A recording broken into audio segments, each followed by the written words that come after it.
Elementary शिक्षा सभी अधिकारीगण को मेरा प्रणाम। बच्चों, आज का हिंदी कक्षा में आप सभी का स्वागत है। मेरा नाम डी सजनी कुमारी, मैं KGBVS पेटा में हिंदी अध्यापिका के रूप में मैं काम कर रही हूँ। बच्चों, आज हम कनकन का अधिकारी कविता पाठ के अंतर्गत उन्मुखीकरण, उद्देश्य, विधा विशेष, कवि परिचय, विषय प्रवेश और कविता शब्दार्थ, भाव, इसके अंतर्गत भाषा की बात के बारे में भी हम जानकारी करेंगे। अधिकारी कविता पाठ के अंतर्गत देखिए, पहला कन कन का अधिकारी। कन कन का अधिकारी देखिए, कन అంటే ఏంటి? అణువు అణువు. ఆ కన్ का अधिकारी ఎవరు? అణువుకి అధికారి ఎవరంటే ఎవరైతే కష్టించి పనిచేస్తారో. देखिए यहाँ प्रति अणु इस कविता में कवि చక్కగా మనకి శ్రామికుల గురించి కష్టపడి పనిచేస్తే మనం ఏ విధంగా ప్రతిఫలం పొందుతామో దాని గురించి మనకి ఈ కవితా పాఠంలో కవి గారు చక్కగా వివరించారు. మీరు కూడా శ్రద్ధగా వినండి. కాబట్టి కన్ కన్ का अधिकारी कौन है? श्रमिक है. इस कविता के कवि श्री रामधारी सिंह दिनकर जी है. श्री रामधारी सिंह दिनकर जी. कन कन का अधिकारी కవితా పాఠ है. ఎందుకంటే మీరు మనం రాసేటటువంటి ఒక ప్రశ్న కానీ ఒక సారాంశానికి సంబంధించి కానీ ఒక్కొక్క ప్రతి పాయింట్ మనం నీట్గా రాయడం నేర్చుకోవాలి. సో అందుకని మనం పహలా ఇస్ పాఠ యొక్క విధ ఏంటి, కవి ఎవరు, ముందు ఒక పాయింట్ మీకు వచ్చేస్తుంది. కన్ కన్ కా అధికారి కవితా పాఠ है. కవితా పాఠ है. కన్ కన్ కా अधिकारी विधा ఏంటిది? कविता पाठ है. कवि कौन है? इस कविता के कवि श्री रामधारी सिंह दिनकर. रामधारी सिंह दिनकर जी.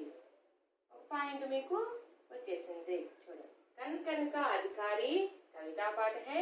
कन कन का अधिकारी कविता पाठ है. కవి శ్రీ రామధారి సింహ్ దినకర్ है. సో మనము ఈరోజు కనక అధికారి ఈ పాఠం గురించి మనము ఉన్ముఖీకరణ ముందు నేర్చుకుందాం. देखिए उन्मुखीकरण. सूत काटते थे गांधी जी, कपड़ा बुनते थे, चुनते थे अनाज के कंकर, पीसते थे. ऐसा था उनका श्रम, गांधी जी के लिए पूजा के समान था श्रम. गांधी जी के लिए पूजा के समान था श्रम. देखिए एक बार, सूत काटते थे गांधी जी, कपड़ा बुनते थे, चुनते थे अनाज के कंकर, चक्की पीसते थे. ऐसा था उनका श्रम, गांधी जी के लिए पूजा के समान था श्रम. पूजा के समान था श्रम. ఇక్కడ కవి గారు ఉన్ముఖీకరణ అంటే ఈ పాఠంలో గాంధీ గారు కష్టపడి తన పని తనే చేసుకునేవాళ్ళు, ఎవరి మీద కూడా ఆధారపడే వాళ్ళు కాదు. దేకే ఇక్కడ గాంధీ గారి యొక్క శబర్మతి ఆశ్రమంలో జరిగినటువంటివి తీసుకొని ఇక్కడ ఈ ఉన్ముఖీకరణలో చూడండి. సూత్ కాట్తే थे గాంధీజీ. సూత్ కాతన అంటే ఏంటి? నూలు వడకటం. చూడండి, ఇక్కడ గాంధీ గారు నూలు తీస్తున్నారు చూడండి. కపడా బున్తే थे, నూలు తీసి ఎందుకు? కపడా అంటే బట్టలు తయారు చేస్తారు. చూడండి ఇక్కడ ఎట్లా తయారు చేస్తున్నారు చూడండి. సాడీ బననా, సూత్ కాతన, సాడీ बनना, साड़ी बनना। सूत काटते थे గాంధీ జీ, కపడా బుంతే थे గాంధీ గారు నూలు ఒలుగుతున్నారు. ఇక్కడ రాట్నంతో చూడండి, బట్టలు తయారు చేసుకునేవాళ్ళు. చునితే थे అనాజ్ కే కంకర్, అనాజ్ కే కంకర్. అనాజ్ అంటే ఏంటి? ధాన్యము. చూడండి ఇక్కడ ధాన్యం కనిపిస్తుంది కదా, ఈ ధాన్యంలో అనాజ్కే కంకర్, ధాన్యంలో మనకి రాళ్ళు వస్తుంటాయి కదా, ఆ రాళ్ళని కూడా తనే స్వయంగా తీసేసేవాళ్ళు. చూడండి, చక్కీ పీసుతే థే. చక్కీ అంటే ఏంటి? తిరుగలి. ఇక్కడ చూడండి, ఇక్కడ తిరుగులు ఉందా, తిరుగలి అంటాం. తిరుగలిలో ఈ ధాన్యాన్ని పోసుకొని ఇసురుతారు. ఎలా? చూడండి, ఇక్కడ ఇద్దరు మహిళలు కూర్చొని ధాన్యాన్ని తిరుగులలో వేసి ఇసురుతూ ఉన్నారు. చూడండి, ఇట్లా ఇసురడం వల్ల ఆ ధాన్యం పిండి మనకి మరపట్టించుకుంటాం కదా. ఇప్పుడు పాతకాలంలో అయితే ఈ తిరుగలు పోసుకొని ధాన్యం దానిలో వేసుకొని ఇలా ఇలా నూరుతుంటే కిందంతా పిండి పడిపోతుంది అనమాట. అలాగా గాంధీ గారు స్వయంగా తనే చక్కి పీస్తే తిరుగలని తనే తిప్పేవాళ్ళు, ధాన్యాన్ని పిండి చేసుకునేవాళ్ళు. ఐసాతా ఉన్కా ఆశ్రమం. చూడండి, ఇది సబర్మతి ఆశ్రమం. ఇదిగో గాంధీ గారు ఇక్కడ ఉన్నారు. ఈ సబర్మతి ఆశ్రమంలో ఎప్పుడు గాంధీ గారు ఇలాగే చేసుకుంటూ ఉండేవారు. గాంధీజీకే లియే పూజాకే సమాంతాశ్రయం. ఈ ఆశ్రమంలో తన పని తాను చేసుకుంటూ గాంధీ గారు శ్రమని పూజా వస్తువులుగా, చూడండి ఇక్కడ పూజా వస్తువులు ఉన్నాయి కదా, భగవంతుడికి మనం పూజ చేస్తాం కదా, ఆ పూజా వస్తువు, ఆ శ్రమని పూజించదగే వస్తువుగా ఆయన చెప్పడం జరుగుతుంది. सूत काटते थे गांधी जी, कपड़ा बुनते थे, चुनते थे अनाज के कंकर, चक्की पीसते थे, ऐसा था उनका आश्रम, गांधी जी के लिए पूजा के समानता आश्रम. అర్థమైందమ్మా? గాంధీ గారు స్వయంగా తనే నూలు ఒలుగుతున్నారు ఇక్కడ బట్టలు తయారు చేయడానికి. ఆరు అనాజ్, ధాన్యంలో వచ్చేటటువంటి రాళ్ళని వేరేసే వాళ్ళు, తిరుగల్ని ధాన్యం వేసి పిండి చేసుకునే వాళ్ళు ఇక్కడ. అలాగే ఈ విధంగా ప్రతి పని కూడా ఆశ్రమంలో గాంధీ గారి స్వయంగా చేసుకునేవాళ్ళు. అలా చేసుకునేటువంటి మన కష్టాన్ని, మన శ్రమనే ఆయన పూజించదగినటువంటి వస్తువులుగా ఆయన భావించేవారు. ఇప్పుడు భావం మీకు అర్థమైంది కదా. ఇసుకే అంతర్గతమై కొంచెం ప్రశ్న ఇక్కడ కొన్ని ప్రశ్నలు ఇవ్వడం జరిగింది, దానికి జవాబులు చూడండి. నీట్ గా నోట్ చేసుకున్నానా? గాంధీజీ క్యా క్యా కర్తే థే. గాంధీ గారు ఏమేమి చేసేవాళ్ళు? అర్థమైపోయింది కదా మీకు, గాంధీ గారు ఏమేమి చేస్తున్నారు. ఇక్కడ బొమ్మల రూపంలో మనకి ఇక్కడ కనిపిస్తూ ఉంది. గాంధీజీ सूत काटते थे, गांधीजी सूत काटते थे, कपड़ा बुनते थे, अनाज के कंकर चुनते थे और चक्की पीसते थे. ये सभी गांधी जी करते थे. అర్థమైందమ్మా? గాంధీజీ क्या क्या करते थे. గాంధీ గారు ఏమేమి చేశారు? గాంధీజీ सूत काटते थे, कपड़ा बुनते थे, अनाज के कंकर चुनते थे और चक्की पीसते थे. ये सभी गांधी जी करते थे. और दूसरा प्रश्न है, गांधी जी के अनुसार पूजनीय क्या है. गांधी जी के अनुसार पूजनीय क्या है. గాంధీ గారు అభిప్రాయం ప్రకారం పూజించదగిన వస్తువు ఏంటమ్మా ఇక్కడ? ఎస్, మీకు అర్థమైపోయింది, శ్రమ. ఏంటమ్మా? శ్రమ. చూడండి, హార్డ్ వర్క్ అనేది అంత ఇంపార్టెంట్. ఎప్పుడైతే మనం హార్డ్ వర్క్ చేస్తామో ఆ యొక్క ఆనందం, దాని యొక్క ప్రతిఫలం, మనం ఆ విజయాన్ని మనం ఆనందంగా పొందుతాం. కాబట్టి హార్డ్ వర్క్ అనేది మన జీవితంలో తొలి మెట్టు. హార్డ్ వర్క్ లేనిదే మనకి ఏది రాదు. కవి పాటలు మనకి చక్కగా మన జీవితంలో మనకు ఉపయోగించేటటువంటి, మనకు అవసరమైనటువంటి విషయాలన్నీ కూడా ఈ కవిత రూపంలో మనకి కవి గారు తెలియజేశారు. నెక్స్ట్, పూజించదగింది ఏంటి ఇక్కడ? రైతులు చూడండి, పొలం దున్నుతారా, శ్రమిస్తారు కదా, కాబట్టే మనం ఈ రోజు ఆహారం తినగలుగుతున్నాం. ధాన్యం, రైతులు లేకపోతే మనకి ఆహారం ఎక్కడి నుంచి వస్తుంది? ధాన్యం ఉండదు కదా. సో కాబట్టి శ్రమని పూజించదగినటువంటి వస్తువుగా గాంధీ గారు చెప్పడం జరిగింది. గాంధీజీకే అనుసార్ श्रम पूजनीय है. गांधी जी के अनुसार श्रम पूजनीय है. हमारे जीवन में श्रम का क्या महत्व है. మన జీవితంలో శ్రమ యొక్క గొప్పతనం ఏంటి? ప్రతి ఒక్కరి జీవితంలో కూడా ఇది చాలా ఇంపార్టెంట్. శ్రమ అనేది లేకపోతే మనం ఏ విషయంలో అయినా మనం అనుకున్నది మనం సాధించాలంటే దానికి తగ్గ కృషి మనం చేయాలి. అలా మనం కృషి చెయ్యలేదు అనంటే మనకు ఆ ప్రతిఫలం మనకి రాదు. చూడండి, ఇక్కడ హమారే జీవన్ మే శ్రమ కా బడా మహత్వ హై. మరి అందరి జీవితంలో కూడా శ్రమ అనేది చాలా గొప్ప విషయము. శ్రమ కర్నే say he మానవుకి Unnati Holi high. ఎవరైతే శ్రమిస్తారో మానవుడి యొక్క ఉన్నతి కూడా అంత ఎత్తులో వెళ్ళిపోతుంది. శ్రమ లేకుండా మనం ఎప్పుడు కూడా విజయం సాధించలేం. గొప్ప గొప్ప వ్యక్తులు తీసుకున్న మన ఉదాహరణకి ఏపీజే అబ్దుల్ కలాం గారు ఎంత కష్టపడితే ఆయన మన రాష్ట్రపతి, అసలు మిజైల్ మ్యాన్ అనే బిరుదు కూడా ఆయనకి ఉంది కదా. కాబట్టి మన అంత మంచి పేరు మనం సంపాదించుకోవాలంటే దానికి తగ్గ విజయం కృషి మనం చేయాలి. శ్రమ కర్నే సే హీ, మనం ఎప్పుడైతే శ్రమిస్తామో మానవుకి ఉన్నతి హోతి, అంత ఉన్నత స్థాయిలో మనము ఉంటాం. పరిశ్రమ ఈ సఫలతకి కుంజీ హై. ఈ కష్టపడడం, పరిశ్రమ అంటేనే మనం హార్డ్ వర్క్ చేయడం. ఎప్పుడైతే మనం హార్డ్ వర్క్ చేస్తామో విజయం అనేటటువంటి తాళం చెవి. కుంజి అంటే ఏంటి? కి, తాళం చెవి లాంటిది. విజయానికి తాళం చెవి లాంటిది. మనం కష్టపడ్డామంటే విజయానికి తాళం లాక్ తీసేస్తే ఎట్లా ఓపెన్ అవుతుందో మన విజయం కూడా అలాగే మనం సాధిస్తాం. శ్రమ సే హమ్ జీవన్ మే సబ్ కుచ్ ప్రాప్త్ కర్ సక్తే హై.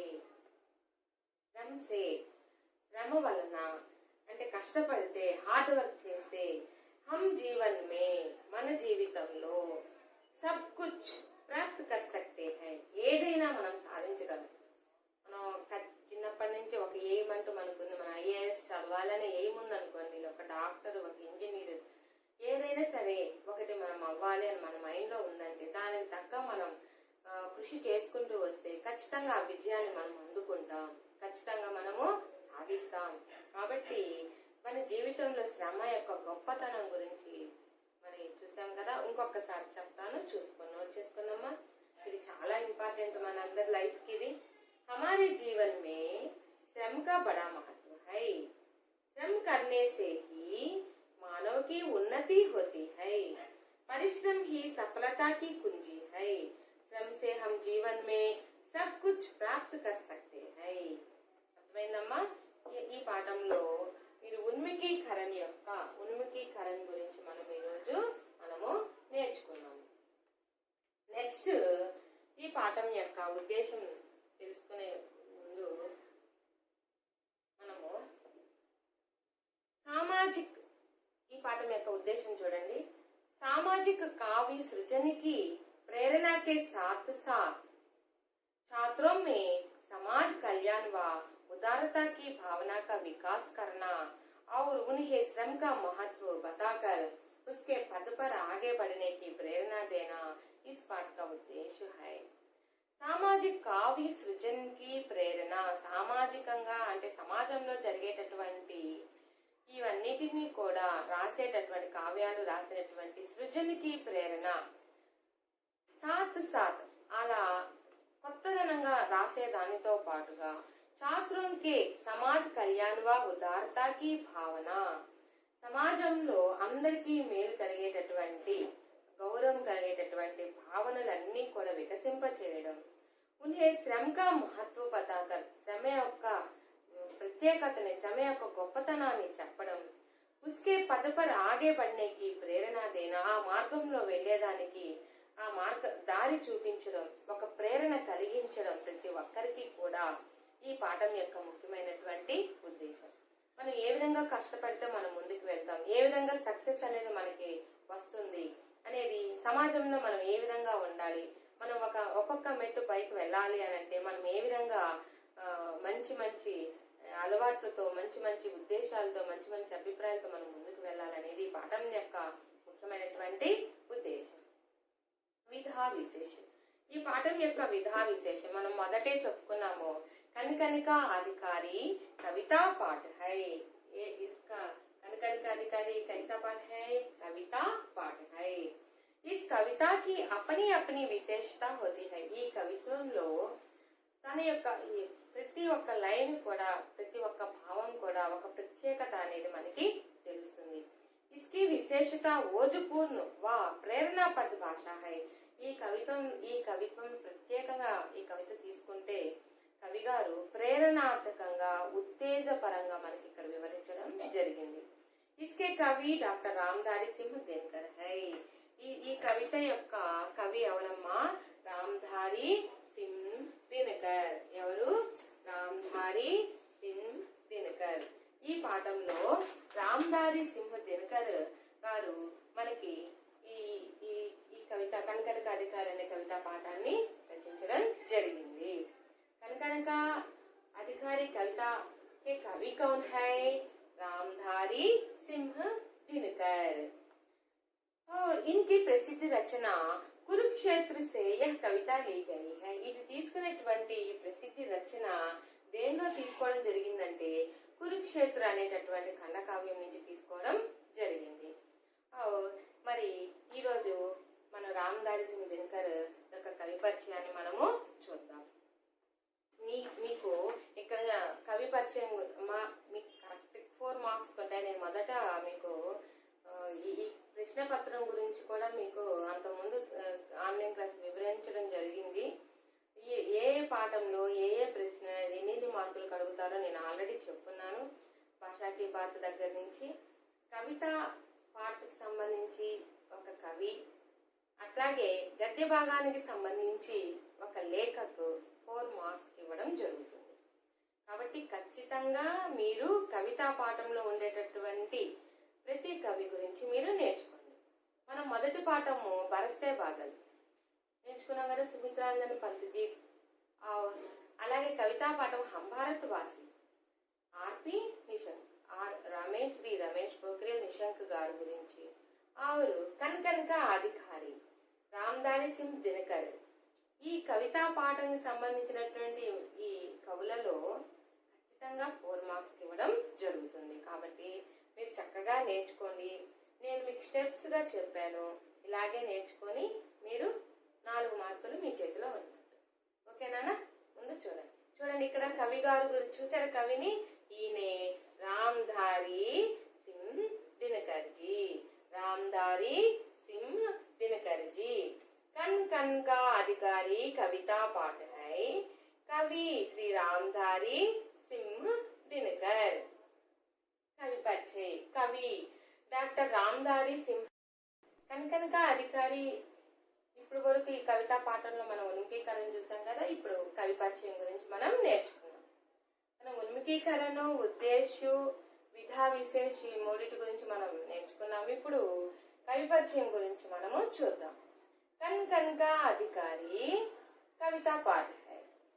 इस कविता के कवि कौन है? रामधारी सिंह दिनकर जी है.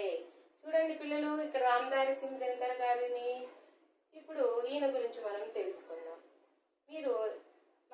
మీకు మార్క్స్ నేను ఎగ్జామ్లో, పబ్లిక్ ఎగ్జామ్లో కవితా పాఠం నుంచి ఒక కవి పరిచయం, గద్య భాగంలో లేఖక పరిచయం మీకు ఇస్తారని చెప్పాను. 4 మార్క్స్ ఇస్తారు అది.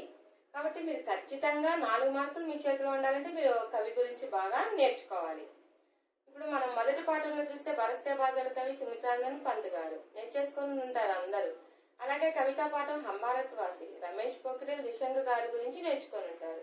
ఇప్పుడు కనకనక అధికారి కవితా పాఠంలో రామధారి సింహ్ దినకర్ గురించి కూడా మీరు రేపు నేర్చేసుకోవాలి. ఓకేనా పిల్లలు?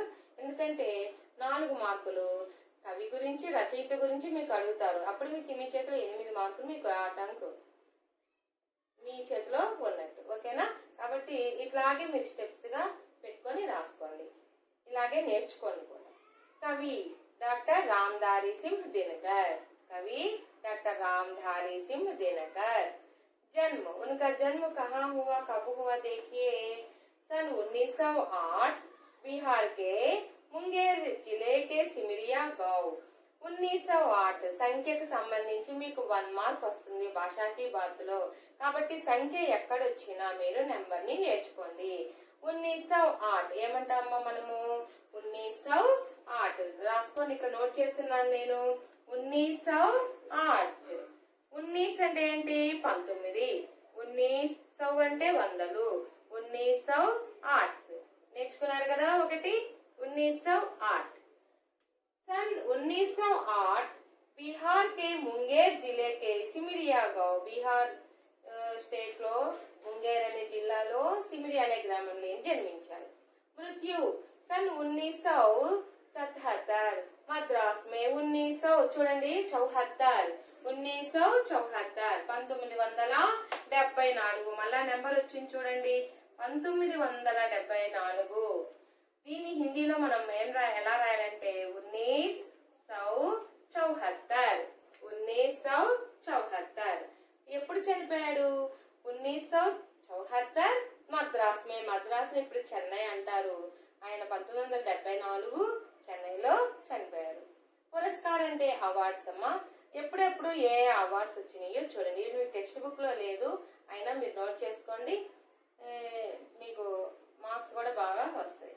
1900 ఇక్కడ చూడండి, మళ్ళా ఇక్కడ నెంబర్ వచ్చింది 1968, 1968. మనం హిందీలో ఏమంటామో చూడండి 1968. 19 అంటే ఏంటి? 19 అని చెప్పాను కదా. 1900 అంటే 1900. అడ్సెట్, అడ్సెట్ అంటే ఎంత? 68. అడ్సెట్ అంటే ఎంత? 68. 1900 అడ్సెట్. ఎప్పుడు ఆయనకి అవార్డు వచ్చిందంటే 1968 ఊర్వశి కావ్య పర్. ఏ కావ్యానికి వచ్చిందమ్మా? ఊర్వశి అనే కావ్యానికి. ఈ కావ్యం ఎన్ని భాగాలుగా రాశారంటే 5 భాగాలుగా విభజించడం జరిగింది ఈ ఊర్వశి అనే కావ్యాన్ని. ఈ కావ్యానికి జ్ఞానపీఠ పురస్కార్ లభించింది. ఏ అవార్డు వచ్చిందమ్మా? జ్ఞానపీఠ పురస్కార్. ఎప్పుడు వచ్చింది? 1968 ఊర్వశి, ఊర్వశి అనే కావ్యానికి ఏ అవార్డు వచ్చింది? జ్ఞానపీఠ అవార్డు వచ్చింది. ఓకే అమ్మా. నెక్స్ట్ మళ్ళా నెంబర్ వచ్చింది చూడండి 1959. 1959 హిందీలో ఏమంటారు చూడండి 1959. 1900 చెప్పాను కదా. 1900 ఏమంటాము? 1959. ఏమంటాం? 59 ఏమంటాము? 59 అంటాం. సట్ అంటే 60, 59 అంటే 59. 1959, 1959. 1959 में पद्म भूषण पुरस्कार मिला. इनकी 1959 లో పద్మభూషణ్ అవార్డు వచ్చింది. అవార్డ్స్ చూడండి ఒకసారి. 1968 లో ఊర్వశి కావ్యానికి జ్ఞానపీఠ అవార్డు వచ్చింది. అలాగే 1959 లో పద్మభూషణ్ అవార్డు వచ్చింది. ఈయన రాసినటువంటి ప్రసిద్ధి రచనలు చూడండి. ఊర్వశి, రేణుకా, కురుక్షేత్ర, రశ్మిరథి, పరశురామ్ కి ప్రతీక్ష, రసవంతి ఆది. రాసుకోండమ్మా ఒకసారి. ఊర్వశి, రేణుక, కురుక్షేత్ర, రశ్మిరథి, పరశురామ్ కి ప్రతీక్ష, రసవంతి ఆది. వివిధ పద. ఈయన ఏ ఏ పదవుల్లో ఉన్నారంటే భారత సర్కార్ కే సలహాదార్, భారత ప్రభుత్వానికి సలహాదారులుగా పనిచేశారు. ఈయన రాష్ట్ర కవి, జాతీయ కవి, దేశ కవి. 3 బార్ రాజ్యసభకే సదస్యతే, 3 సార్లు రాజ్యసభకు కూడా సభ్యుడిగా ఉన్నారు. ఇది కవి పరిచయం గురించమ్మా. అయితే మనకి ఇప్పుడు ఇచ్చినటువంటి ప్రస్తుత కవిత కనుక అధికారి అనే కవిత ఎక్కడి నుంచి తీసుకోవడం జరిగిందంటే కురుక్షేత్ర అనేటటువంటి కావ్యం నుంచి తీసుకోవడం జరిగింది. కురుక్షేత్ర అనేటటువంటి కావ్యం నుంచి తీసుకోవడం జరిగింది. నెక్స్ట్ కవి పరిచయం నేర్చుకున్నారు కదా. అలాగే విషయ ప్రవేశ్ లోకి మనము వెళ్ళిపోదాం. విషయ ప్రవేశ్ చూడండి.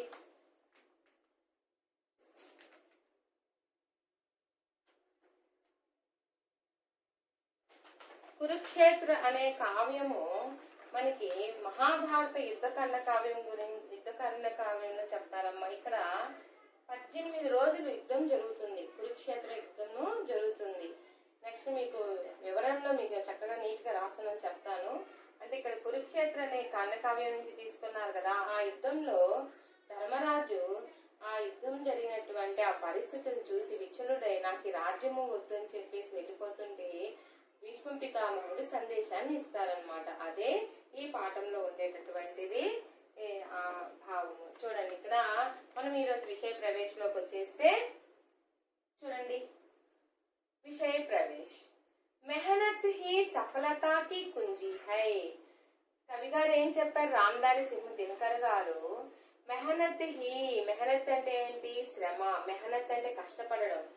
సఫలతాకి కుంజి హై, విజయం అనేటటువంటి తాళపు చెవి. కుంజి అంటే ఏం చెప్పాను? కీ అని చెప్పాను. చూడండి, ఎంత హార్డ్ వర్క్ చేస్తే మనం అంత సక్సెస్ కి మనము సాధిస్తాం. చూడండి, ఇక్కడ ఎంత మరి కష్టపడుతున్నారు చూడండి. తాళం చెవి, సక్సెస్ అనేటటువంటి కీ అన్నమాట ఇది. ఎప్పుడు మనం దీన్ని కీ తెరవగలం అంటే ఎప్పుడైతే మనం హార్డ్ వర్క్ అనేది చేస్తామో, ఎప్పుడైతే మెహనత్ చేస్తామో, ఎప్పుడైతే పరిశ్రమ చేస్తామో, మనము కష్టపడతామో, అప్పుడే విజయాన్ని మనము పొందగలుగుతాం. మెహనత్ కర్నే వాలా వ్యక్తి కభీ నహీ హారతా. మెహనత్ కర్నే వాలా వ్యక్తి, కష్టపడే వ్యక్తి ఎప్పుడు కూడా ఓడిపోడు. మరి కష్టపడితే మనం ఓడిపోతామా? ఎప్పుడు ఓడిపోము. హమేషా సఫల్ హోతా హై, ఎప్పుడు కూడా విజయాన్ని సాధిస్తారు. కష్టపడే ప్రతి వ్యక్తి కూడా ఎప్పుడు విజయాన్ని సాధిస్తారు. క్యోంకి కాల్పనిక జగత్ కో సాకార రూప్ దేనే వాలా వహీ హై. ఎందుకంటే కాల్పనిక జగత్తుకో, మనం కళలు కనేటటువంటి ప్రపంచంలో మనం అది అలానా మనం ఒక యాక్టర్, ఒక డాక్టర్ అవ్వాలను, ఒక ఇంజనీర్ అవ్వాలను, ఏదైనా మన కాల్పనిక జగతిలో మనం అనుకున్నవి ఒక రూపం తెచ్చుకోవాలంటే మనం కష్టపడడం అనేది చాలా ముఖ్యం. इसके कनकन के पीछे उसी का श्रम है. इसके कनकन के पीछे, इसके कनकन के पीछे उसी का श्रम है. దాని వెనక కష్టమైనటువంటి శ్రమ ఉంటుంది. इसलिए वही कनकन का अधिकारी है. ఎవరైతే కష్టపడతారో వాళ్ళే అణువు అధికారి వాళ్ళే అవుతారు. చూడండి, ఇక్కడ మరి రైతులు కష్టపడుతున్నారు చూడండి, ఎంత హార్డ్ వర్క్ చేస్తున్నారు. ఇక్కడ ప్రతి ఒక్కరూ కూడా హార్డ్ వర్క్ చేస్తే ఆ యొక్క సంతోషం చూడండి ఎలా ఉంటుందో. ప్రతి దానికి మనం ఒక్కొక్క మెట్టు మనం ఎక్కాలి అని అంటే ఖచ్చితంగా మనం విజయం సాధిస్తాం. మనము ఎప్పుడు ఓడిపోము. మెహనత్ అంటే కష్టపడ్డామంటే ఎప్పుడు ఓడిపోము, మనం ముందుకు వెళ్ళిపోతాం. సక్సెస్ అనేటటువంటి మెట్లు మనం ఎక్కుతాము. కాబట్టి అర్థమైందమ్మా, సక్సెస్ మనం సాధించాలంటే మనం ఏం చేయాలి? ఫస్ట్ మెహనత్ కర్నా అంటే శ్రమించాలి. ఎవరైతే కష్టపడి శ్రమిస్తారో విజయం అనేటటువంటి ప్రతి మెట్టు కూడా మనం పైకి వెళ్ళిపోతూ ఉంటాం. అర్థమైందమ్మా మీకు? ఇక్కడ మరి కవి గారు చూడండి, మెహనత్ కి సఫలతగా కుంజీ హై. మనం ఎంత కష్టపడతామో ఆ యొక్క ప్రతిఫలము మనకి పొందగలుగుతామని చెప్పేసి ఈ విషయ ప్రవేశంలో కవి గారు మనకి వివరించడం జరిగింది. నెక్స్ట్ ఒకసారి పద్యము మనం భావం ఒకసారి పద్యం పాడుకుందామా? చూడండి ఒక్కసారి. एक मनुज संचित करता है अत पाप के बल से, और भोगता उसे दूसरा भाग्यवाद के चल से. एक मनुज संचित करता है अत पाप के बल से, और भोगता उसे दूसरा भाग्यवाद के चल से. नर समाज का भाग्य एक है, वह श्रम वह भुजबल है. नर समाज का भाग्य एक है, वह श्रम वह भुजबल है. जिसके सम्मुख झुकी हुई पृथ्वी विनीत नभतल है. पृथ्वी विनीत नभतल है. जिसने श्रम जल दिया उसे पीछे मत रह जाने दो. विजित प्रकृति से पहले उसको सुख पाने दो. विजित प्रकृति से पहले उसको सुख पाने दो. जो कुछ न्यस्त प्रकृति में है वह मनुज मात्र का धन है. धर्मराज उसके कन कन का अधिकारी जन जन है. धर्मराज उसके कन कन का अधिकारी जन जन है. अधिकारी जन जन है. श्रमयेव जयते, श्रमयेव जयते, श्रमयेव जयते. ఇదమ్మ కవిత బాగుందా? ఈ విధంగా కవి మనకి 4 పద్యాలు ఇప్పుడు చెప్పడం జరిగింది. మనము మొదటి పద్యం గురించి ఇప్పుడు మనము చూద్దాము. మొదటి పద్యము ఒకసారి చూడండి అమ్మా. ఇక్కడ భీష్మ పితామహ, నేను చెప్పాను కదా, మహాభారత యుద్ధం జరిగే సమయంలో 18 రోజులు కురుక్షేత్ర యుద్ధం జరుగుతుంది. ఎవరెవరికి జరుగుతుంది? కౌరవులకి పాండవులకి భీష్మ. అప్పుడు ఆ యుద్ధంలో ధర్మరాజు ఆ యుద్ధం అయిపోయిన తర్వాత చూసి అక్కడ అందరూ చనిపోయి ఉండి అట్లా మనసు అంటే ఆయనకి బాధ వేసి నాకెందుకు ఈ రాజ్యము వద్దు ఏమి వద్దు, నేను అడవులకి వెళ్ళిపోతాను తపస్సు చేసుకోవడానికి, నాకు ఈ రాజ్యం వద్దు అని చెప్పి రాజ్యాన్ని వదిలి వెళ్ళిపోవడానికి సిద్ధపడి ఉన్నప్పుడు ఆ సమయంలో భీష్మ పితామహుడు ధర్మరాజుకి సందేశాన్ని ఇస్తారు. అయితే ఇక్కడ భీష్మ పితామహుడు సరసయ్య మీద ఉంటారమ్మా. సరసయ్య అంటే బాణాల పడక. ఆయనకు ఒక వరం ఉంది. ఆయన ఏ రోజు నేను ఈ రోజు చనిపోవాలనుకుంటే ఆ రోజు ఆయన చనిపోతారు. ఆ వరం ఆయనకి ఉంది. అందుకని బాణాలన్నీ గుచ్చుకొని ఉండి ఆయన ఆ సరసయ్య అంటే బాణాల పడక మీద అక్కడ పడుకొని ఉన్నప్పుడు అక్కడ ఈయన భీష్మ పితామహ దగ్గరకు వచ్చి నాకు వద్దు, ఈ రాజ్యము వద్దు, ఇంతమంది మరణాలు నేను చూసి నా మనసు కలత చెందుతుంది, కాబట్టి ఈ రాజ్యం నాకు వద్దు, నేను అడవులకు వెళ్ళిపోయి తపస్సు చేసుకుంటాను అన్న సమయంలో భీష్మ పితామహుడు ధర్మరాజుకి ఈ యొక్క సందేశాన్ని ఇవ్వడమే పాఠం యొక్క భావన. చూడండి, పహలా పద్యం. एक मनुज संचित करता है अर्ध पाप के बल से और भोगता उसे दूसरा भाग्यवाद के चल से देखे ఇక్కడ ఈ పద్యంలో శబ్దార్థం చూడండి.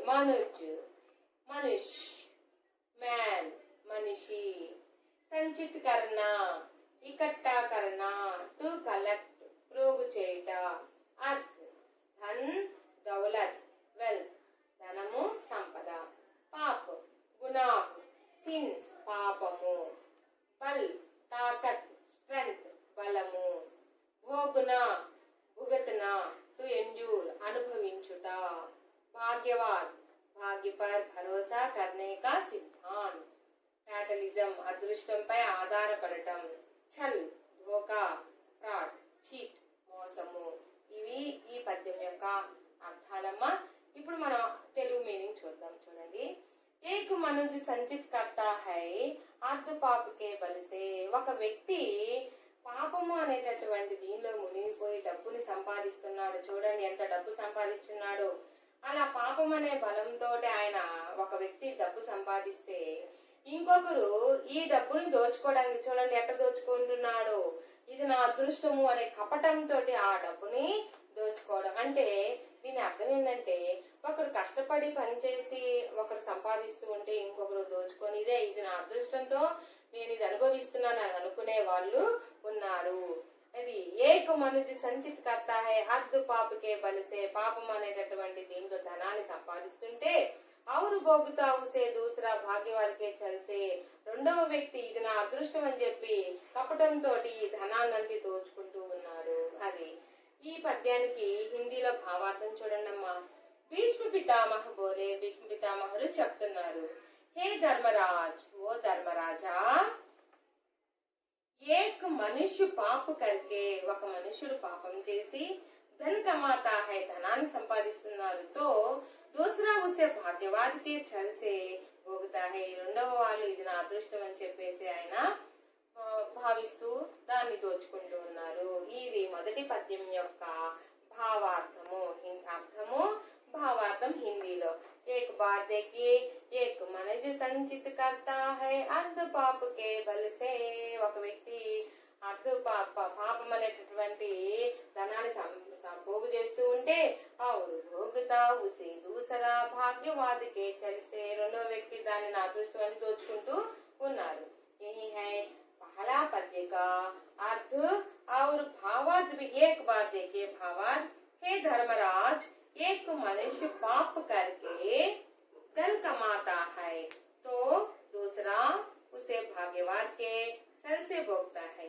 ప్రతి పద్యానికి అర్థాలు భావార్థం ఇచ్చానమ్మా. నేను చక్కగా నోట్ చేసుకోండి. ఎందుకంటే సారాంశం ప్రశ్న మీరు ఏ ప్రశ్న ఈ కవితా పాఠంలో ఏ ప్రశ్న ఇచ్చినా రాయగలిగేటట్టుగా మనం ఉండాలి.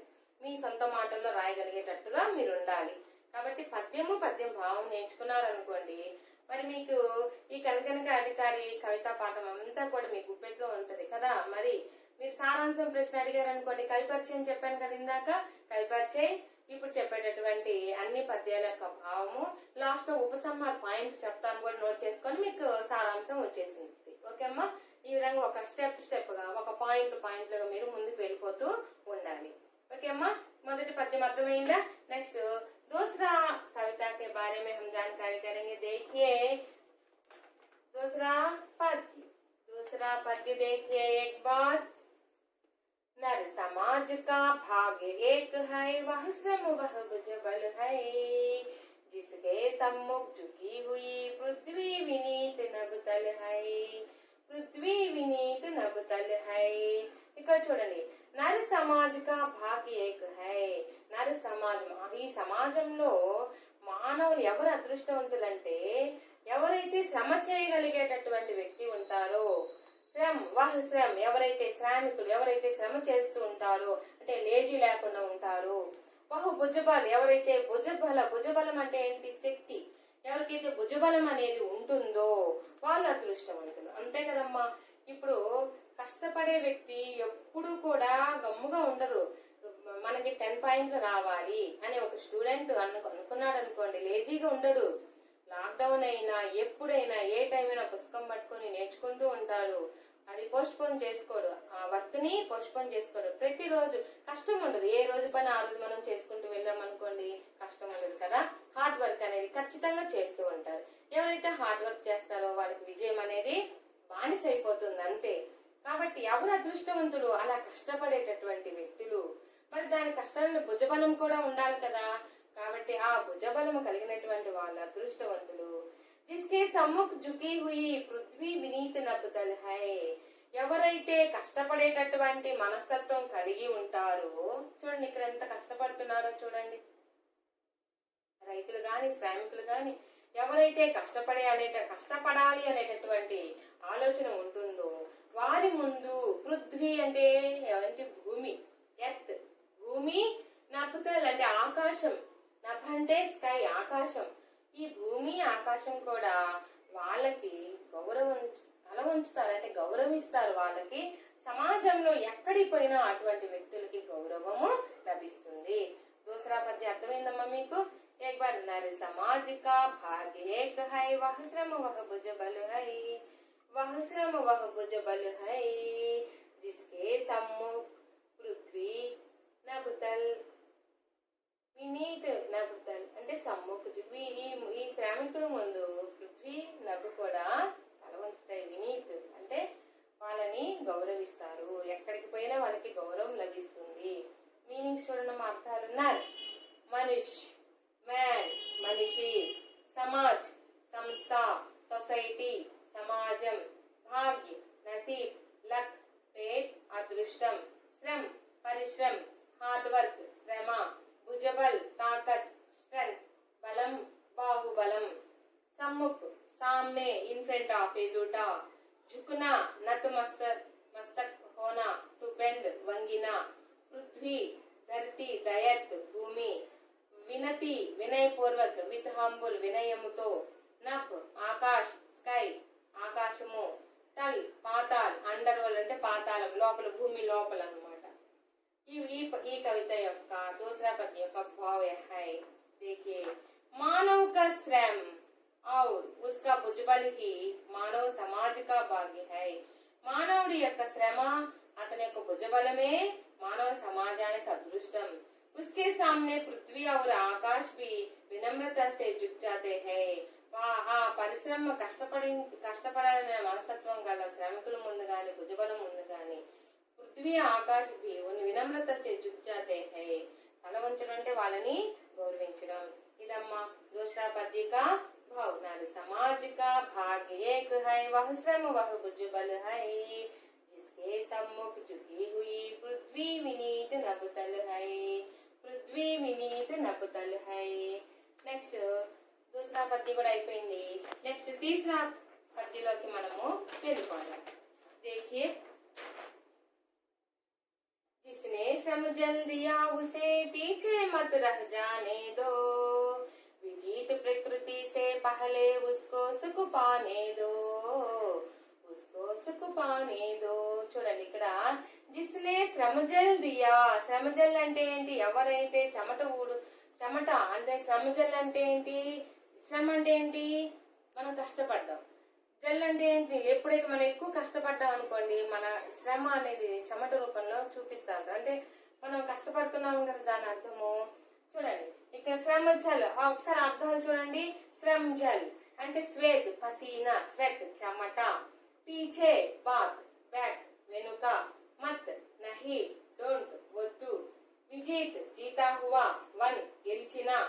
ప్రకృతి కుదరత్, చరాచర్ సంసార్ నేచర్ ప్రకృతి. సుఖ్ సంతోష్, ఖుష్ హ్యాపీనెస్ సుఖము. పానా మిల్నా టు గెట్ కలయిట. ఇవమ్మ అర్థాలు రాసుకోండి. నెక్స్ట్ ఒకసారి భావం చూద్దాం. జిస్నే శ్రమజల్ దియా, ఎవరైతే కష్టపడతారో, ఎవరైతే చెమటూరుస్తారో.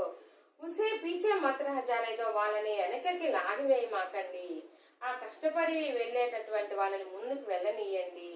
విజీత్ ప్రకృతి సే పహలే ఉస్కో సుఖ పానే దో, ఎవరైతే ప్రకృతిలో ఉండేటటువంటి దాని ముందు ఆ ప్రకృతికి మనం శ్రమించాలి, ప్రకృతిలో ఉండే ప్రతి వస్తువును కూడా మనం శ్రమించాలనేటటువంటి మనస్తత్వం ఉంటుందో, ఆ ప్రకృతి పట్ల కూడా వాళ్ళకి సుఖాన్ని అనేటటువంటి కూడా మనము ఇవ్వాలి. ఆ సుఖాన్ని మనం ఖచ్చితంగా ఇవ్వాలి. ఎందుకంటే అంత వ్యక్తి కష్టపడుతున్నప్పుడు మనం సుఖాన్ని ఇవ్వకపోతే ఎలా?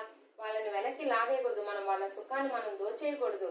ఎవరైతే కష్టపడతారో వాళ్ళకే కదా విజయము.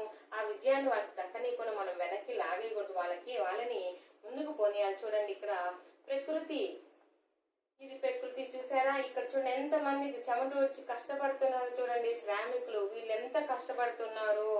ఈ విధంగా ప్రకృతి కూడా వీళ్ళకి అండ ఉంటుంది. ఎందుకంటే శ్రామికుల పట్ల ప్రతి ఒక్కరు కూడా తలవంచాల్సిందే, కష్టపడే వాళ్ళ తత్వంతో. వాళ్ళ సుఖాన్ని మనం ఇవ్వాలి, ఆ సంతోషాన్ని వాళ్ళ ముఖంలో మనము చూడాలి. మనం విద్యార్థులుగా మనము 10th క్లాస్ లో 10 పాయింట్స్ రావాలి అనేటటువంటి మనం ఒక ఎయిమ్ ఉందనుకోండి, ఆ కష్టపడడానికి మనము ఆ 10 పాయింట్లు వాళ్ళ యొక్క ఆనందాన్ని మనం దోచేయకూడదు. వాళ్ళ యొక్క సుఖాన్ని మనము వాళ్ళకి ఇవ్వాలి. వాళ్ళు కూడా ఆ ఆనందంలో ఇంకా ఇంకా ముందుకు వెళ్ళాలనేటటువంటి ముందు స్టెప్స్ వేస్తారు, కానీ వాళ్ళని వెనక్కి లాగకూడదు. ఇదమ్మా. నెక్స్ట్ భావం చూద్దాం. జిస్నే ఖూబ్ పరిశ్రమ కియా, ఎవరైతే కష్టపడతారో. ఉసే సుఖ భోగనే మే పీచే మత్ రహనే దో, వాళ్ళ యొక్క సుఖాన్ని మనం వెనక్కి లాగొద్దు. జిస్ ప్రకృతికో మానవుని జీత్ లియా హై, ఏ మానవుడైతే ప్రకృతిలో గెలుస్తారో ఉస్కే సుఖకో పహలే ఉస్ ఆద్మీకో భోగనే, ఆ యొక్క సుఖాన్ని కూడా ఆ వ్యక్తే మనం అనుభవించాలి. చూడండి, కష్టపడే వ్యక్తే ప్రకృతి మనకి ఎంత కష్టపడతారో ఆ వ్యక్తికి మనం సుఖాన్ని ఇవ్వాలి. ఈ యొక్క 3వ పద్యం యొక్క భావం అర్థమైంది కదా. నెక్స్ట్ మనము 4వ పద్యంలోకి వెళ్ళిపోతాం. चौथा पद्य देखिए. जो कुछ न्यस्त प्रकृति में है वह मनुष्य मात्र का धन है. धर्मराज उसके कन कन का अधिकारी जन जन है. धर्मराज उसके कन कन का अधिकारी जन जन है. श्रम एव जयते, श्रम एव जयते, श्रम एव जयते. जो कुछ न्यस्त प्रकृति में है, जो कुछ ఎక్కడైతే ఏదైతే ప్రకృతిలో దాగి ఉంటుందో, ప్రకృతిని చూడండి ఒకసారి, ఇది ప్రకృతి. అయితే ఇక్కడ నేను చెప్పాను కదా, మహాభారత పర్వం జరిగేటప్పుడు అక్కడ కురుక్షేత్ర యుద్ధంలో సరస్సు మీద ఉన్నాడు చూడండి భీష్మ పితామహుడు. ధర్మరాజుకి ఇచ్చేటటువంటి ఉపదేశమే, ధర్మరాజా, ఓ ధర్మరాజు, ఈయన భీష్మ పితామహుడు, ఓ ధర్మరాజా. చూడండి ఇక్కడ యుద్ధం అంతా చూసి ఆయన విచలితుడై ఆయన వెళ్ళిపోతానంటాడు. రాజ్యం వద్దు, నాకు ఏమొద్దు, నేను అడవులకి వెళ్ళి నేను తపస్సు చేసి శాంతి పొందుతాను అని. అప్పుడు భీష్మ పితామహుడు చెప్తున్నాడు, ఇదంతా ఇలా ఉంటుంది, నువ్వు సుఖాన్ని ఇవ్వు, మంచి పాలనతోటి నీ ప్రజలందరినీ సంతోషపెట్టు అనేటటువంటి ఈ యొక్క ఆయన సందేశంలో మనకి ఇక్కడ ఎంత బాగా అర్థమవుతుందో చూడండి. కష్టపడాలి అనే తత్వాన్ని మనకి ఇక్కడ కవి గారు వినిపిస్తూ ఉన్నారు. బహు మనుజు మాతృక దాన్ని ప్రకృతిలో ఏదైతే ఉంటుందో అది ప్రతి మానవుడికి సొంతం. ఇప్పుడు ఆకాశం నాది, భూమి నాది అని అనకూడదు, అది ప్రజలందరిది, అది ప్రజలందరిది. ఓ ధర్మరాజా, ఉస్కే కనకనగా అధికారి జంజన్ హై. ఓ ధర్మరాజా, దీనికి ప్రకృతికి అధికారులు ఎవరు? ప్రతి ఒక్కరు, ప్రతి ఒక్క ప్రజలు ఈ యొక్క చూడండి, శ్రమించేటటువంటి ప్రతి ఒక్క ప్రజలు కూడా ప్రకృతిలో ఉండేటటువంటి అన్నింటిని పొందేటటువంటి అధికారం కల వాళ్ళు ఎవరంటే ప్రజలే. ఎవరమ్మా? ప్రజలు. ప్రకృతిలో ఉండేటటువంటివన్నీ కూడా ప్రజలందరికీ అణువు కూడా అధికారం కలిగి ఉంటుంది. కాబట్టి ప్రతి ఒక్కరు కూడా మనం కష్టపడేటటువంటి తత్వంతో ఉన్నామంటే కలిసిమెలిసి మనం ఏదైనా సాధించగలం. కష్టపడి ముందుకు మనము వెళ్ళాలి. ఇదమ్మా ఈ పద్యంలో శబ్దాలు చూడండి. న్యస్త్, రకా హువా, హిడెన్, దాగి ఉన్న, ధన్, సంపత్తి, మనీ, ధనము, ధర్మరాజ్, యుధిష్ఠర్, ధర్మరాజ్, కన్కన్, అను, పర్టికల్, अधिकारी, हक पाने वाला, the person who have rights, जन, लोग, प्रजलु, people, भाव. ఈ పద్యం యొక్క భావం హిందీలో చూడండి అమ్మా. भीष्म पितामह धर्मराज से कहते हैं कि भगवान द्वारा प्रकृति में जो कुछ रखा गया है वह मानव मात्र का धन है. हर एक व्यक्ति को उसके कन कन को भोगने का अधिकार है. చూడండి, భీష్మ పితామహుడు ధర్మరాజే కాటే హై, ధర్మరాజుతో చెప్తున్నారు ఏమనంటే భగవాన్ ద్వారా, భగవంతుడి ద్వారా ప్రకృతి మే జో కుచ్ రఖా గయే, ప్రకృతిలో ఏదైతే దాగి ఉంటుందో మానవ మాతృక ధన, అది మానవులందరి యొక్క ధనము. హర్ ఏక్ వ్యక్తి కో ఉస్కే కనుకనుకో భోగనే కా అధికార్ హై, ప్రతి వ్యక్తి కూడా అణువు ప్రకృతిలో ఉండేటటువంటి అణువు అనుభవించేటటువంటి అధికారం ప్రతి వ్యక్తికి ఉంటుంది. యహీ హై కన్ కనుక అధికారి కౌన్ హై. ఇప్పుడు చెప్పండి అమ్మా పిల్లలు, కనుక అధికారి అంటే ఎవరు? శ్రామిక్. ఎవరైతే కష్టపడతారో, కష్టపడాలి అనేటటువంటి మనస్తత్వం ఎవరికైతే ఉంటుందో వాళ్ళందరూ కనుక అధికారి. చూడండి, వాళ్ళందరూ కష్టపడేటటువంటి ఉండే మనస్తత్వం కల్ల వాళ్ళందరూ కూడా కనుక అధికారి. ఎవరు కనుక అధికారి? కౌన్ హై? శ్రామిక్ హై. అర్థమైందమ్మా పిల్లలు? ఈ పాఠము యొక్క ఇది మనము మన उन्मितीकरण, नेक्स्ट उद्देश्य और विधा विशेष, कवि परिचय, इसके अंतर्गत विषय प्रवेश और 4 पद्य की भाव अर्थ, ये सभी మనం నేర్చుకున్నాం కదా. ఇప్పుడు మీరు ఒకసారి గ్రామర్ అంటే మీకు భాషాకి పాత్రకు సంబంధించి కూడా కొన్ని చెప్తానని చెప్పానమ్మా, అవి కూడా నోట్ చేసుకోండి. ఎందుకంటే చాలా ఇంపార్టెంట్ కాబట్టి. గ్రామర్, వ్యాకరణం మీకు 12 మార్కులు, 12కి 12 వచ్చాయి. ఇప్పుడు నెంబర్ అని చెప్పాను, దాంతో ఖచ్చితంగా మీకు దీనికి సంబంధించినట్టుగా నేను ఒక హోంవర్క్ కూడా తయారు చేశాను. మీరు చక్కగా రాసుకొని ఆన్సర్స్ రాసి మీ మేడమ్స్ మీద వాట్సాప్ పెట్టి కరెక్షన్ చేయించుకోండి అమ్మా. నెక్స్ట్ ఇక్కడ మీ సారాంశం చెప్పాను కదా, కైపరిచయం నేర్చేసుకోండి. అలాగే కైపరిచయం తర్వాత విషయ నేర్చుకో, మీకు హెడ్డింగ్ రాయాలి. సారాంశం ప్రశ్న అంటే ఖచ్చితంగా కైపరిచయ, విషయ, ఉపసంహారం. అదే గద్య భాగంలో అనుకోండి లేఖక పరిచయ, విషయ, ఉపసంహారం. ఇప్పుడు మనం కవితా పాఠం కదా నేర్చుకుంటున్నాము. కవి పరిచయం నేను ఆల్రెడీ చెప్పున్నాం కదా. ఇప్పుడు భావాలన్నీ నేర్చుకున్నారు కాబట్టి మీరు ఓన్గా పాయింట్స్ గా రాసుకోండి. ఉపసంహార్ చూద్దాం. ఉపసంహారు రాసుకోండమ్మా, నోట్ చేసుకోండి. నేను ఉపసంహార్ ఇక్కడ రాస్తాను.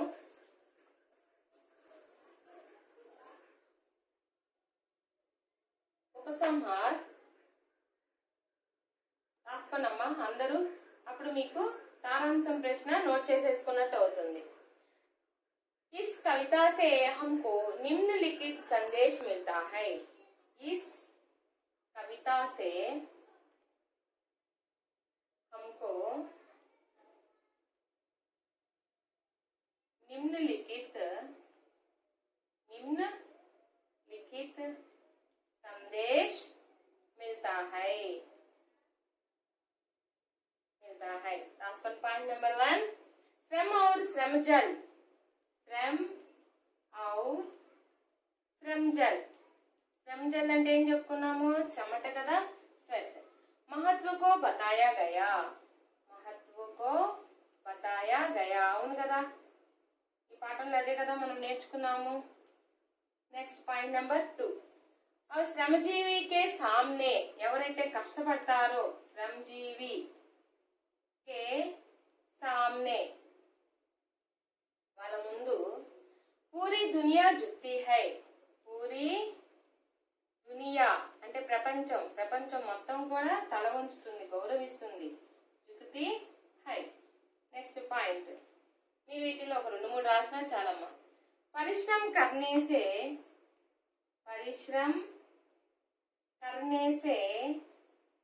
सौभाग्य मिलता है. కష్టపడితేనే మనకి అదృష్టం వస్తుందమ్మా. అదృష్టాన్ని నమ్ముకొని కొంతమంది కష్టపడరు, నాకు అదృష్టం వస్తుంది అలా ఎప్పుడు అనుకోవద్దు. ఎవరైతే కష్టపడి చదువుతారో కష్టపడతారో వాళ్ళకే 10 పాయింట్స్ అనేటటువంటి అదృష్టం వస్తుంది. చదవకుండా అదృష్టం రమ్మంటే రాదు. పరిశ్రమ కర్నేసే ఖచ్చితంగా మనము కష్టపడాలి. ప్రకృతి మే జో కుచ్ సంపదా హై, ప్రకృతి మే జో కుచ్ संपदा है उसको भोगने का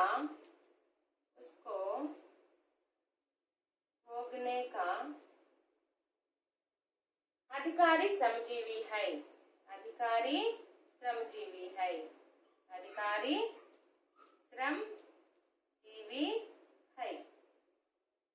ఇప్పుడు మీ కవి పరిచయము ఈ పాఠం యొక్క సారాంశంలో కవి పరిచయం విషయం 4 పద్యాలు భావన మీకు హిందీలో ఇచ్చున్నాను, చార్ట్స్ లో నీట్ గా రాసేసుకోండి. ఉపసంహారం రాసుకున్నారమ్మా? చూడండి. इस कविता से हमको निम्नलिखित संदेश मिलता है. श्रम और श्रमजल महत्व का बताया गया. శ్రమ గురించి శ్రమజల గురించి చెప్పడం జరిగింది. శ్రమజీవి కే సామ్నే పూరీ దునియా జుక్తి హై.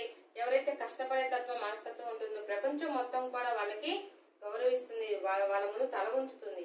పరిశ్రమ కర్నేసే సౌభాగ్యం మిల్తా హై. ఎప్పుడైతే కష్టపడతాం అప్పుడే మనకు అదృష్టం వస్తుంది. ప్రకృతి మే జో కుచ్ సంపద హై ఉస్కో భోగనే కా అధికారి శ్రమజీవి. ప్రకృతిలో ఏ సంపద అయితే అనుభవించే అధికారం ఉంటుందో వాళ్ళు ఎవరంటే శ్రమజీవి, శ్రామికులు మాత్రమే. ఓకే అమ్మా. ఇప్పుడు నెక్స్ట్ మనము ఇక్కడ భాషాకి బాత్లో టెక్స్ట్ బుక్ లో ఇచ్చున్నారు, కొంచెం చూడండి అమ్మా. మీరు కొంచెం ఫాస్ట్ గా చెప్పేసి రాసేసుకోండి నీట్ గా.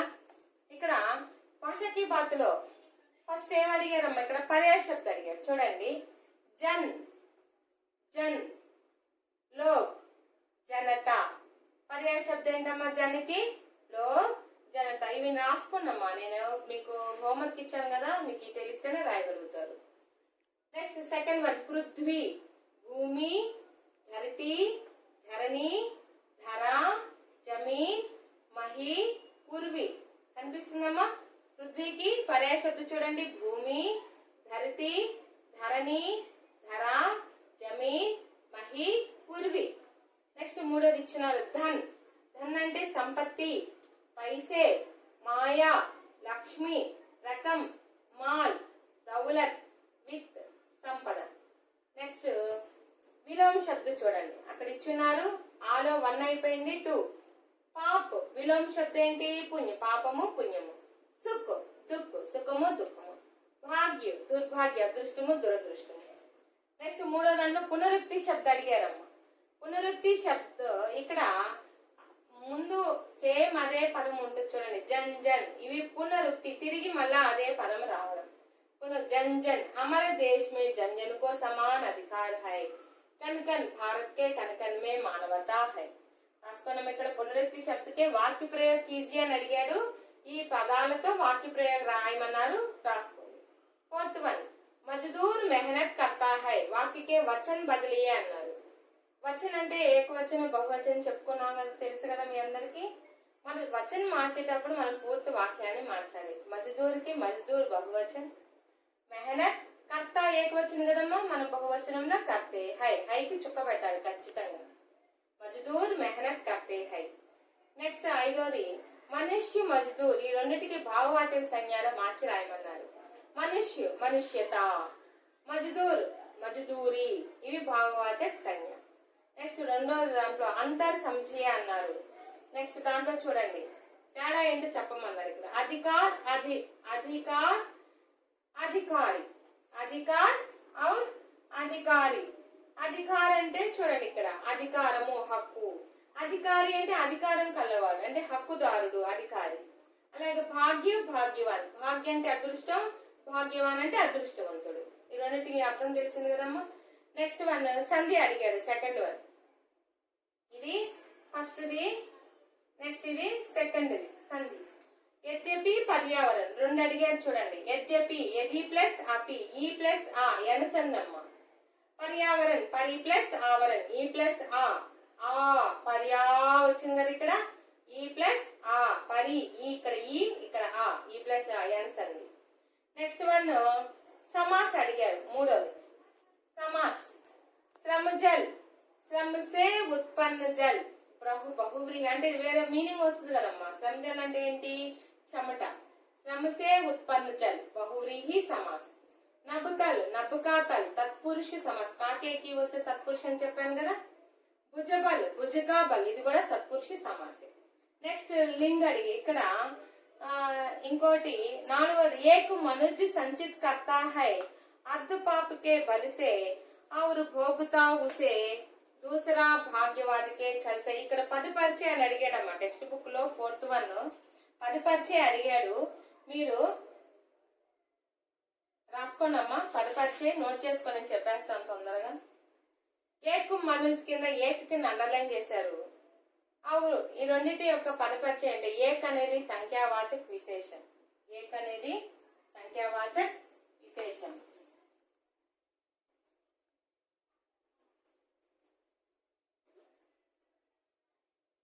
ఏక్ రాసుకున్నామ్మా.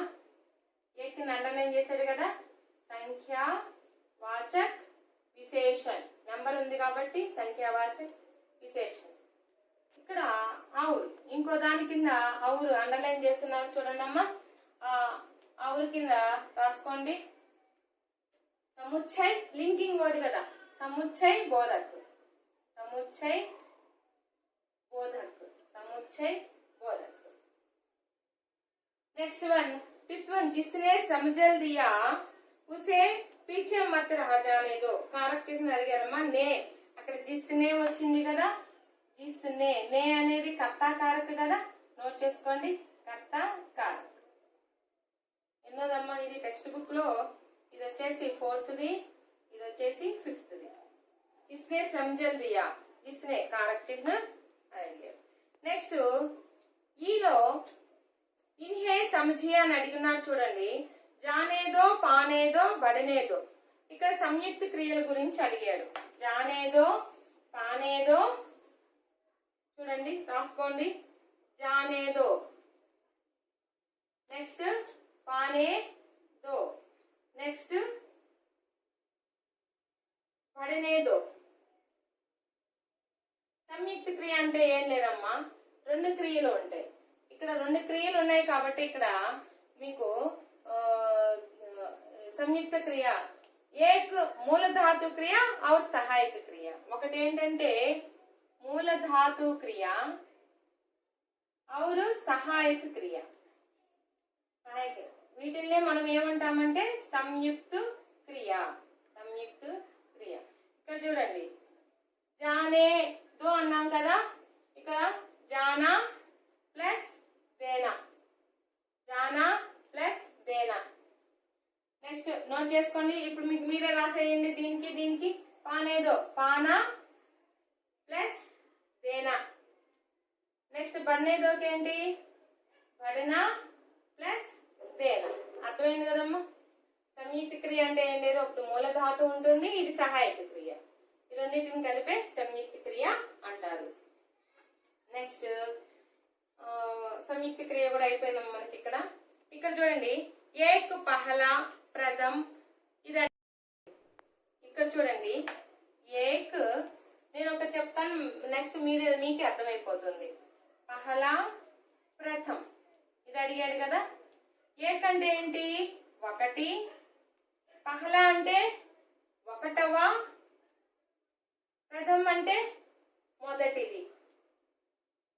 అలాగే దో దూసరా. నెక్స్ట్ ద్వితీ కదమ్మా, ఇదే కదా టెక్స్ట్ బుక్ లో అడిగాడు. దో అంటే ఏంటి? ఎస్ 2. నెక్స్ట్ దూసరా అంటే రెండవ. ద్వితీ అంటే రెండవది. ద్వితీయ అంటే ఏంటమ్మా? ద్వితీయ అని రాయొచ్చు. ద్వితీయ.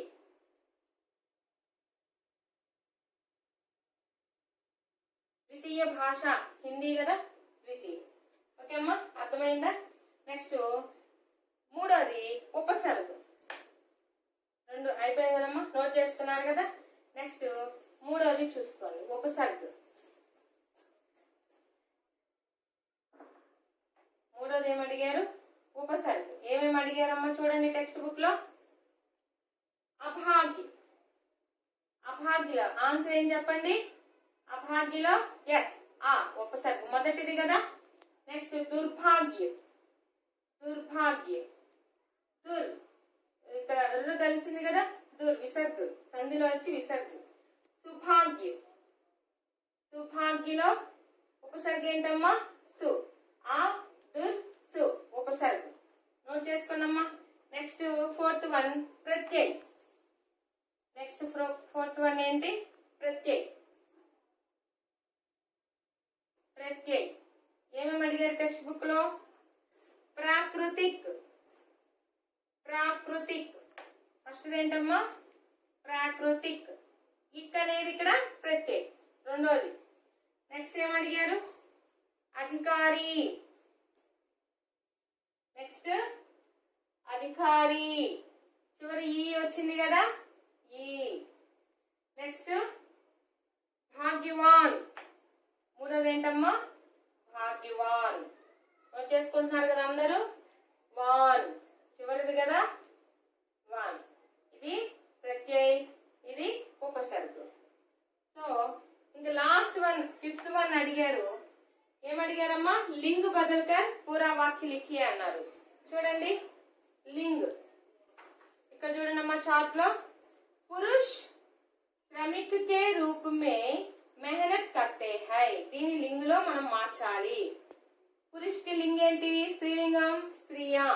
ఇక్కడ బహువచనంలో ఉంది కాబట్టి మనం బహువచనంలోకే రాయాలి.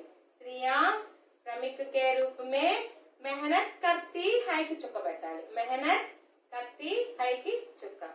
ఇదమ్మా టెక్స్ట్ బుక్ లో ఉండేటటువంటి గ్రామరు. నేర్చుకున్నారు కదా, మీకు అర్థమైంది అనుకుంటానని గ్రామర్ మొత్తం. ఇప్పుడు గృహకార్యం ఒకసారి నోట్ చేసుకోండి అమ్మా. మీరు ప్రతి ఒక్కరు కూడా గృహకార్యం రాసి మీ టీచర్స్ కి వాట్సాప్ లో పెట్టండి అమ్మా. మీకు అవగాహన వస్తుంది. రేపు పబ్లిక్ లో సేమ్ ఇలాగే ఉంటుందమ్మా మోడల్ పేపర్.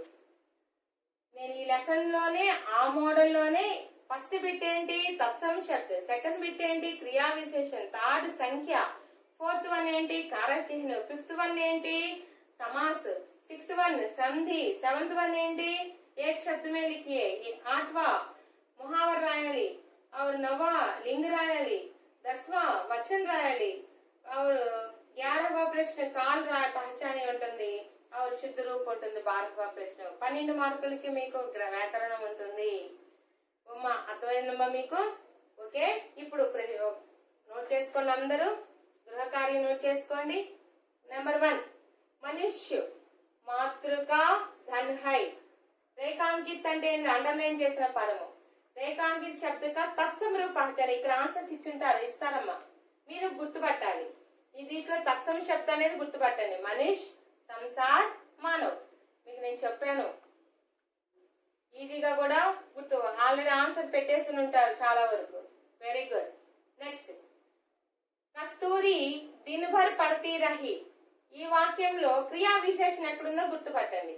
క్రియా విశేషణ, క్రియని ప్రత్యేకంగా చెప్పేదే క్రియా విశేషణ. ఇక్కడ ఎక్కడుందో ఎస్ రాసేసారు కదా. ఆన్సర్స్ మీరు మీ మేడమ్స్ కి వాట్సాప్ లో పెట్టి కరెక్షన్ చేయించుకోండి. నెక్స్ట్ 1908. నేను మీకు కవి పరిచయం చెప్పేటప్పుడు అన్ని ఎక్స్ప్లెయిన్ చేశాను కదా. నెంబర్ హిందీ అక్షరం ఇక 1908 ని మీరు హిందీలో రాయండి. నెక్స్ట్ నరి సమాజ్ డాష్ భాగ్య హై. ఖాళీ కారక చిహ్నం భరియే. కారక చిహ్నంతో దీన్ని పూరించండి. శ్రమజల్ శ్రమిక్ శ్రమజల్ దేతా హై. శ్రమిక్ శ్రమజల్ దేతా హై. ఈ వాక్యంలో ఈ ఆధారంగా సమాసం, కరెక్ట్ సమాసం మీరు గుర్తుపట్టాలి. ఆ చూడండి, శ్రమ్ జల్. ఆలో ఏముంది చూడండి, శ్రమ్ జల్. బహువ్రీహి సమాస్, శ్రమిక్ ద్వంద్వ సమాస్. ఇప్పుడు ఈ రెండిట్లో ఏది రైటో మీకు అర్థమైపోయింది కదా. ఆన్సర్ రాసేయండి. పర్యావరణ్ సంధి విచ్ఛేద్ కరో. ఇంతకు ముందు సంధి చెప్పాం కదా, ఎస్ రాసేసుకోండి. శ్రమ్ కర్నే వాళ్ళ ఎవరు, ఆ ఒక్క పదమే వస్తుంది. ఒక పదంలో రాయాలమ్మా మనం. శ్రమించే వాళ్ళు ఎవరు, ఆ పదం ఇక్కడ ఆన్సర్ రాసేయండి. సహీ రాహు దికానా ముహావర్. రాహు చలానా, మార్గదర్శన కర్ణ, మర్జానా. ఈ మూడిట్లో ఒక ఆన్సర్ దీనికి ఉంది. पुरुष श्रमिक के रूप में मेहनत करते हैं। रेखांश शब्द का लिंग बदलकर पूरा वाक्य लिखिए। లింగు అండర్లైన్ చేసిన దాన్ని లింగు మార్చి పూర్తి వాక్యంలో మీరు రాయాలి। మజ్దూర్ मेहनत करता है वाक्य का वचन बदलकर लिखिए। ఈ వచనం మార్చి వాక్యాన్ని మొత్తం మీరు రాయాలి। गांधी जी के लिए पूजा के समान था श्रम काल पहचानिए। ఇక్కడ ఆన్సర్స్ ఇచ్చున్నాము। భవిష్యత్ కాల్, వర్తమాన కాల్, సామాన్య వర్తమాన కాల్, భూతకాల్, వీటిలో ఒక ఆన్సర్ ఇక్కడ ఉంటుంది।